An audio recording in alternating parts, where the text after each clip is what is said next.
na lang kung pukihaysin pa le ni khuat salzi lung dong ling vai hat sat nan ei bom singe in la sai tam le onenin litin ini hamon si lung shahi in na san pinge na sina sana zui zingi nge asi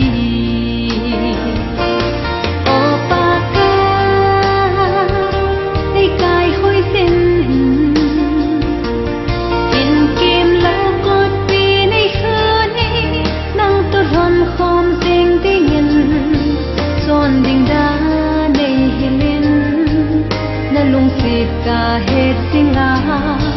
hin cô lam sunga azui sing thei na din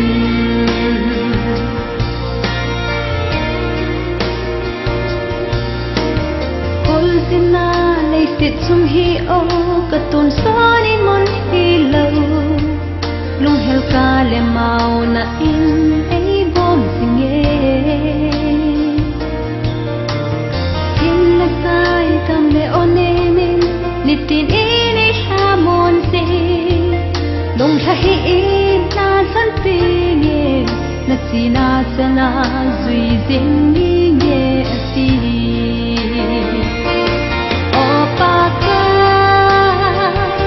ne kai hoi sin in kim lau kot pi nei khani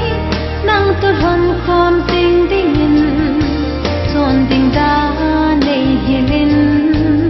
na lung sit ka hết singa hin ko lam sunga